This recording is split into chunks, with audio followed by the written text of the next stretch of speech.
Sisters and brothers, thank you very much, and thank you, Chair. It's a real privilege to be able to speak to the Usdaw Conference here, and as somebody, as John has kindly pointed out, who is a committed trade unionist, I'm making it my business to attend every trade union conference because I'm very proud of the link between the Labour Party and the trade unions.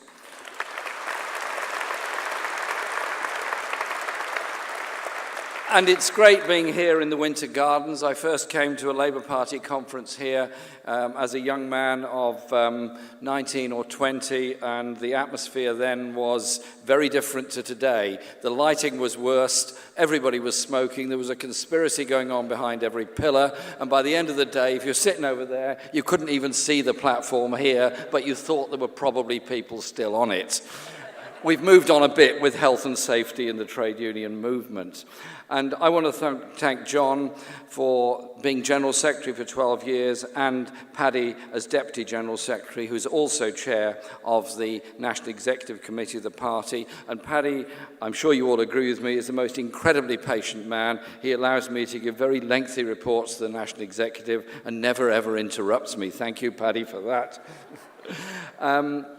You come together as a union, we come together as a party, Labour comes together as a movement because together, political parties, trade unions are stronger together than apart.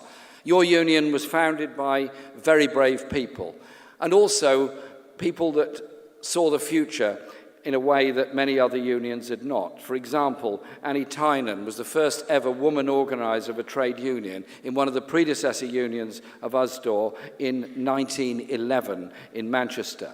At the time of your union's foundation in 1891, there were 1.5 million agricultural workers in Britain. There were 2.3 million people working in the catering and domestic sector, and there were 750,000 people working in shops.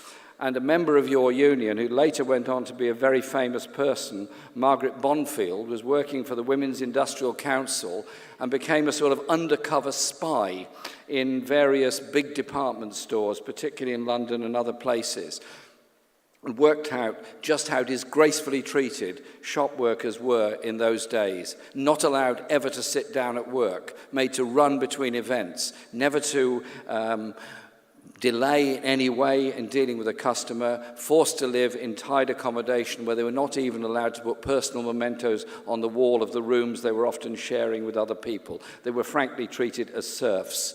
Her information was then fed to various newspapers and became the investigative reporting of its day. The average working week for shop workers then was 75 to 90 hours per week. Only the co-op in certain places employed people for 48 hours per week. Margaret Bonfield later went on to become a Labour Member of Parliament and later went on to become the first ever woman cabinet minister in a Labour government in 1929. That was the origins of your union, and it's those people to whom we owe an enormous debt of gratitude. They went through enormous dangers and odds to found our trade unions and give us a political party which is there to serve the people of this country, to bring about real respect for people at work, real justice, real decency in pay and conditions. Then, as now, they're always under threat from those that want to exploit rather than work with people in the workplace. Together, we provide that strength and security for each other, whether it's a Labour council in your neighbourhood or working for a Labour government in 2020.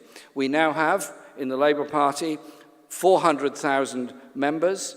We have 100,000 registered supporters. We have 3 million affiliated trade union members. We are a very big movement of people.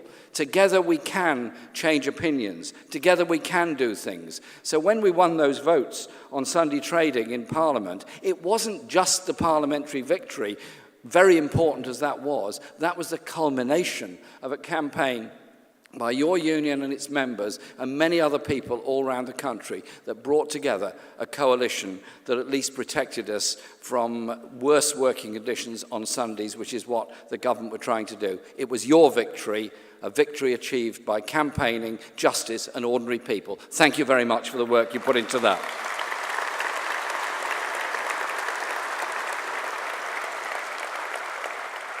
I also want to thank Usdaw for the most practical of help the Labour Party has ever received from anybody. You provide the best possible canvassing bags for us to put our literature in when we go out knocking on doors. They're recyclable, reusable, and I've got plenty of them at home I often use, and I hope you'll forgive me for saying this. Late last year, I took one of your Usdaw bags to my allotment to bring my potato crop home in. Is that okay? So there we are, Usdaw potatoes from my own allotment. Thank you very much for that. We've achieved lots of things as a party, but we also can and do achieve things in opposition. By achieving things in opposition, it helps us to lay the groundwork for a Labour government. Many retail workers have their income boosted by tax credits. Thanks to our movement, we stopped the Tories cutting tax credits this month. If we hadn't defeated them in Parliament, 3 million families would have lost £1,000 each in this financial year.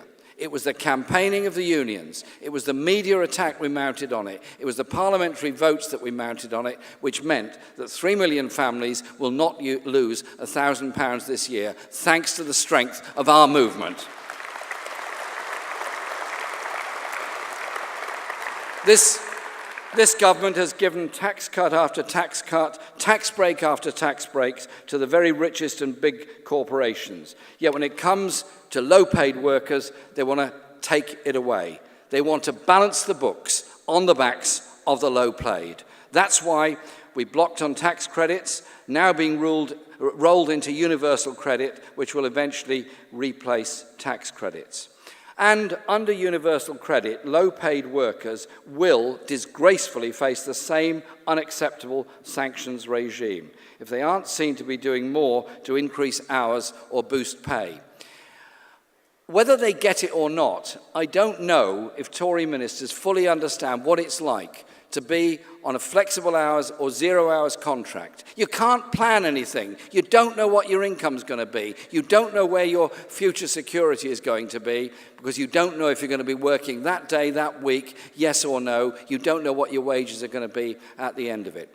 I want to be leading a Labour government that ends the indignity of 0 hours contracts in our society.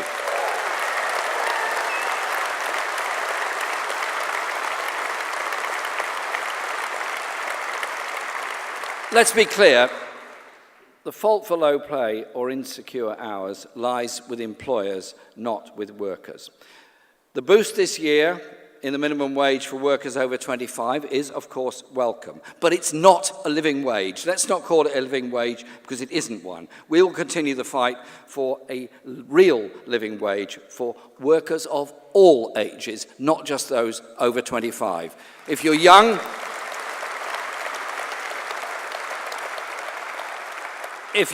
in my experience, I've got adult sons, they eat as much or more than older people.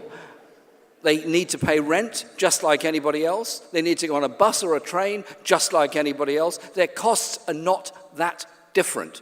Why shouldn't they have the same access to the minimum wage that older workers get? Trade unions are a vital part of our society. We have some of the most restrictive trade union laws in Europe, and the Tories are trying to make them even worse. We know what happens when workers don't have a strong union in the workplace. They're paid less, with worse terms and conditions, with more exploitation and more discrimination and fewer means of redress. I'm much happier going to a multiple supermarket where I know there's a very good chance of the person serving me, helping me, dealing with me at the checkout, being a union member, knowing that they have some means of redress if they're being badly exploited. Also, the supermarket is probably better run because there is a union there and there are union members there and there is a union representation to stand up for them. I want that to be the case in every supermarket. I want that to be the case in all places of work so that we have positive rights to become trade union members rather than the hurdles that have to be leapt over now in order to keep so many places in the non-union list. Well done, Usdaw for its increase in membership. Well done for the agreements you've managed to achieve with a lot of the multiples. Let's move on so we get much bigger levels of trade union membership in every sector within our society, particularly young workers in the catering industry, where they're often so disgracefully exploited. Union membership should be there for all that want to join a union, not being prevented to by legislation. That's why in the House of Commons and the Lords we're fighting the trade union bill and forcing the government to back down on some elements of it. Trade unions are vital institutions for bringing about security and justice. And we're proud, very proud, to have worked with you, as we said, defending the Sunday trading laws, protecting workers and small businesses. But we've got to go further on this, and this summer we're going to be launching Workplace 2020, which is a conversation, is a discussion, is a consultation process on how we build positive rights for workers, self-employed and employed, so that we get better rights at the workplace when a Labour government comes around in 2020. It's going to be an interesting and exciting period because I'm very keen that our party's policies should organically grow from the members of our party, the members of our unions, the supporters of our party, so that all the ideas we've all got, all these wonderful creative ideas we've got, can be fed in, so that it's our victory in 2020, it's our government in 2020, it's the development of our society in 2020 that comes about from the strength of our membership, our community and our organisation. Please join in that conversation.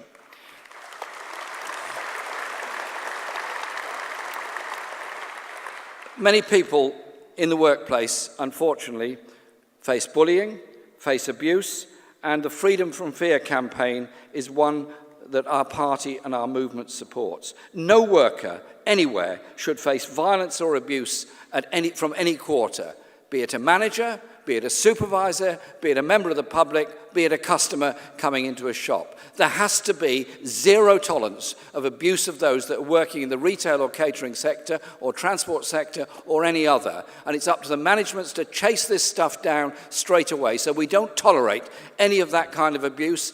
As we would not tolerate in our own homes or our schools, we shouldn't tolerate it in any workplace either. This needs to be a message that's got through very, very strongly within our society.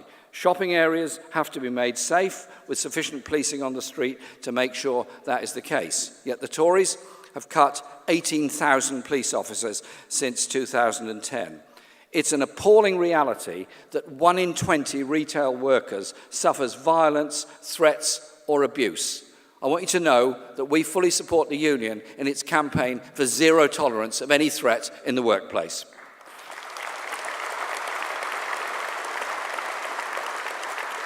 But it's not only at work that too many people feel under threat. We built the greatest institution this country has got, the National Health Service, free healthcare at the point of use. We also provided council housing with secure tenancies, comprehensive and accountable education. A welfare state was a Labour creation to provide care and dignity for those unable to work. Healthcare is a crucial and very important thing. Physical healthcare, obviously, that there's an A&E department to go to, that there is treatment for any condition you've got. The underfunding of our NHS puts a lot of that at risk. The underfunding of our NHS means most hospitals are running in debt or deficit, paying for that debt or deficit by sacking workers, privatising services, or selling off assets. I want our NHS to be the very best, so it's the point of first reference for all of us, not a health service of last resort for those that can't afford private medicine. That was the image, the vision that Nye Bevan had in the 1940s, and it's the vision we carry with us today for all time. It's our NHS, it's not for sale to anybody.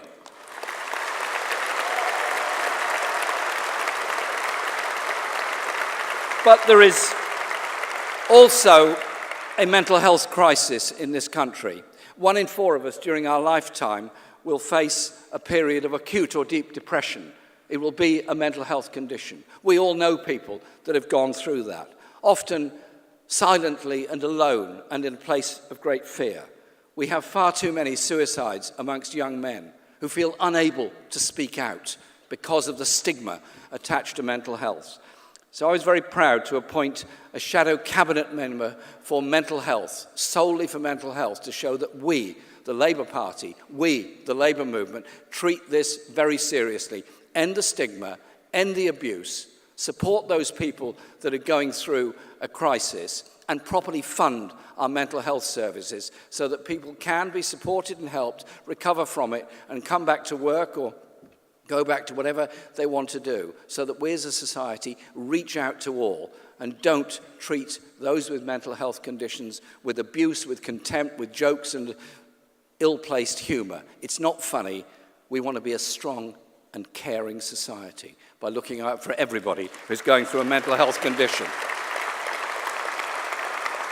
So I want to congratulate Usdaw on using your charity for supporting MenCap, and also urge you, if you can, to attend the Young Members fundraiser on Tuesday evening at this conference to support MenCap. Thank you, Usdaw, for what you're doing on that. It's also, though, a question of how we approach people and how we deal with people. Yes, it's very easy to throw abuse around and throw personal abuse around and reduce politics to personal abuse. It doesn't work. It alienates everyone from the political process. It's ideas that matter. It's treating people with the respect that matters. It's not responding to this kind of abuse. I don't do it. I don't expect it from others. I want us to have civilized, intelligent, political debate about the issues that matter to people, not make politics some remote abusive theatre that loses the interest, the support and the participation of a vast number of people. We're engaged because we're serious about inequality and injustice, and we're very serious about how we propose to end that and change our society. The Tories are attacking trade unions. The Tories are attacking so much of what we've achieved. And nobody's under attack more now than some of the most important workers in our health service. The junior doctors should not be called junior doctors. They're qualified, hard-working, very experienced people on whom we all rely. And I say to Jeremy Hunt, the Secretary of State, think for a moment. Don't impose a contract on them. Don't attack the junior doctors. Recognise the vital role they play within our NHS. Come to an agreement with them, because that is what they want. They want our NHS to succeed. They're working for an NHS because they believe in it. They are the lifeblood of the NHS, and they have our support in trying to run the NHS in the proper way, not the abuse of them that's being heaped upon them by this Tory government. I'm with the junior doctors.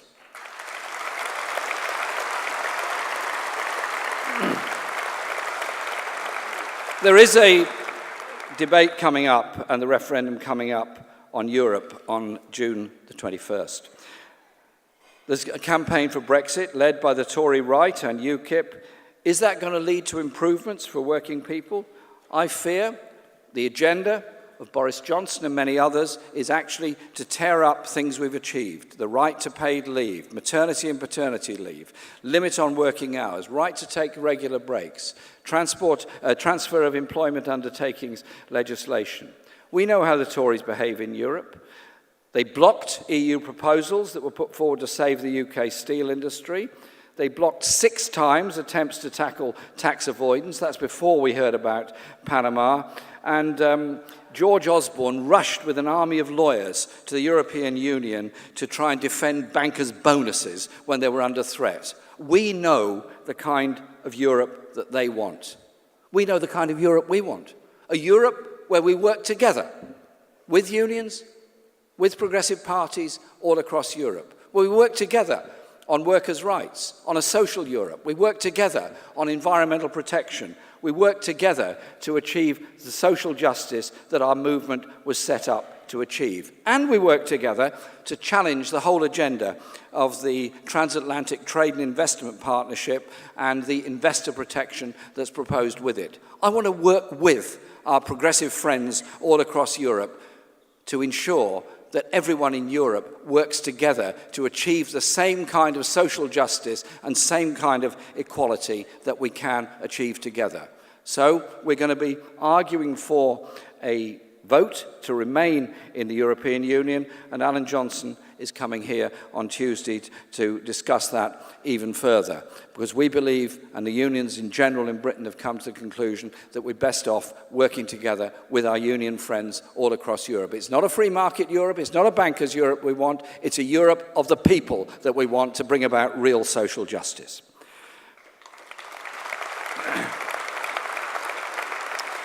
And tomorrow in Parliament, the government is putting forward a proposal to try and vote down an amendment put forward in the House of Lords by Lord Dubs, Alf Dubs. Alf Dubs came to Britain as part of the Kinder Transport before the Second World War, and he's spent his life campaigning for justice for people. And his amendment is to bring to Britain 3,000 unaccompanied child refugees that are at the moment suffering in various refugee camps across Europe. Indeed, I've met some of them in Calais and Dunkirk. We're going to be voting to defend Alf's House of Lords amendment. We're going to be voting tomorrow as a party that we show humanity and care and reach out to those refugee children. We could all be refugees in a different situation, in a different place. The way to deal with it is political solutions. The way to deal with it is humanitarianly reaching out to people who are trying to survive in a desperate world. So we're going to be voting for that tomorrow to show that we want a humanitarian solution to this crisis, not barbed wire, tear gas and abuse of people. Surely humanitarian instincts should come first, not last, in this particular debate.